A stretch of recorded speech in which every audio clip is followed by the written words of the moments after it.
Hello, welcome to Into Zone. This is Dale, and most of you who watch this channel, um, even new people, can look at my videos or even just the titles, and you can tell that I love personality psychology. I also love philosophy. In fact, I go to school for philosophy. I would actually say I'm more of a philosopher than a psychologist. So you got to take some of my opinions with a grain of salt as a result. But remember, of course, that philosophy is the originator, is where psychology originates. Um, and I could go through that in a different video on why uh, psychology and philosophy interconnect so much, but trust me on this one. So, most of the time, I talk about the Kiersey temperament disorder and the Kiersey temperament system. And I'm going to keep doing that because I love that system. I actually think Dr. David Kiersey has a lot to offer us, even better than MBTI, better than uh, Big Five, better than most systems. But I also favor what's called Enneagram. Most people who are into this stuff know what the Enneagram is basically. And I'm so much into it, and this is, by the way, probably partially because I love hermeneutics, which is the philosophical um, theory of understanding, but I dive deep into it. I've gone so far back and bought books like this. This is Gurdjieff in Search of Being, the Fourth Way of Consciousness, which is the original name for the Enneagram. Now, the Enneagram itself derives its name from this symbol right here, which is an Enneagram, a nine-part shape, kind of like pentagram. But all that aside, there's one thing you have to understand about the Enneagram, if you're going to look at it deeply, is that Gurdjieff, he was a Russian or Armenian of Armenian descent in Tsarist Russia, a mystic teacher, and so on. As a result, some people, especially religious people, don't find comfort in the Enneagram because they think it's occultic. And yes, I'm not going to deny that, but to those people, I say, well, take the system as it is. What does it have to offer you? Besides, the modern Enneagram is not quite the same as it was back then. There's a skeleton that was established back then, but still, it's kind of developed differently as of decades ago. But that said, you have seven functions which Gurdjieff and his student Opinski focus on. And we're not going to talk about all seven here, but they connect in one way or another to the three centers. What are the three centers? The head, which is intellectual mind, the heart, which is the emotional mind, the body, which is basically, this is harder to explain. So, this translator of Gurdjieff's book has him say the instinct and movement. Now, the difference is one's internal movement versus external. In the essentials of Enneagram, we have like sensing versus instinct, if I remember right, or sensation versus instinct.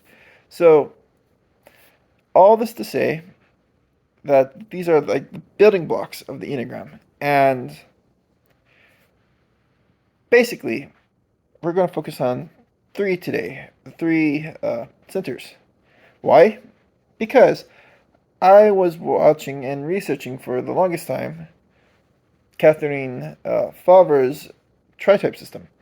And I was reading Gurdjieff and then Opinski again, like all of them, and I realized, what if her system is actually more traditional to the original Enneagram than the new Enneagram of personality that we have today? Which there can be evidence for it. For example, Gurdjieff talks about how there's really not a united ego with that. These four minds exist in our body, and if this is the case, you can make a case that there are, in fact, three personality types: the personality of my mind, the personality of my emotions, my heart, the personality of my gut. I will argue more about that later, but for now, to keep this video short, I'm just going to jump right into it. So, a while back, I made what's called a self-discovery journal. And what I did with it was I meditated, I wrote down my fears, my desires. I wrote down, and then I basically cleared my mind, focused on my mind. How do I think? What do I think? Stuff like that. Including my reasoning processes, which is very logical because I like syllogistic reasoning. I like logic, and that's not really surprising to me. Going down again, I cleared my mind. I focused on my heart. How do I usually feel? How do I uh, process my feelings? Stuff like that. How do I treat other people? Then, finally, this was the hardest. Cleared my mind again. Tried to focus on my body sensations, um, including fight or flight response. And I realized the fight or flight tended to be a really good example. I could not deal with anything that would correspond to a 1, but I realized that if you had higher amount of fight and you're fighting, you will have an 8 in you somewhere within your gut, or if you were withdrawing in the sense of not in the 5 sense, but in the sense of flight. I'm avoiding conflict. That means you have more of a 9 within you. Now with the heart, this one's kind of easier to understand and explain. I realized that I have an identity I'm trying to uphold. I realized that I am definitely valuing a lot of 5 traits. So, but at the same time, there was no 3 trait within me that I could see that was very prominent. I really don't care to do my best on everything. In fact, there's a lot of things I'm actually kind of lazy about because I'm actually a very reactive person when it comes to the QC system. So, I couldn't be a 3. On the 2, yeah, people do nice things from time to time. I'm actually really selfish a lot, so I couldn't be a 2. That left 4. So my heart was a 4 because I do value my individuality. In fact, I love my ability of original thought. My thoughts are things that mean the world to me, and so on. And I also love learning and all this other stuff. So then the head could be a 7 because I'm just not 7-ish. For 6, maybe, but the problem with me being a 6 is that I don't really care about security so much. I mean, like, not so much more than other people.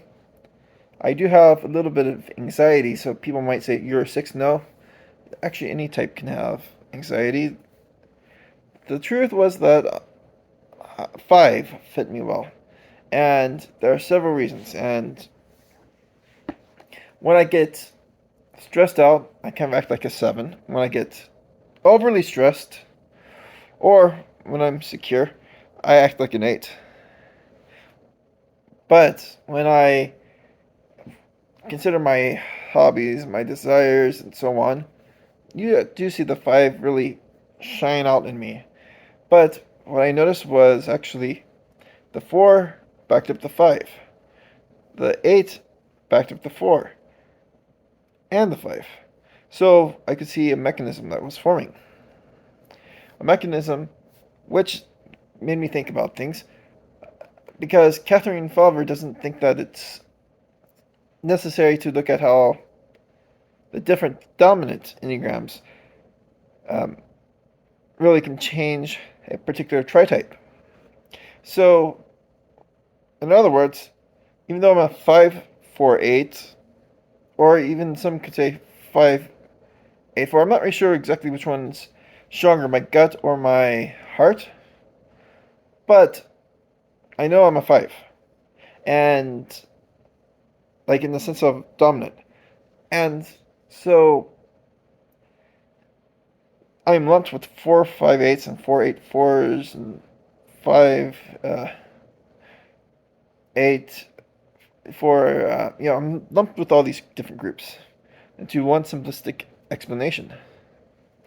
But the problem here is, what if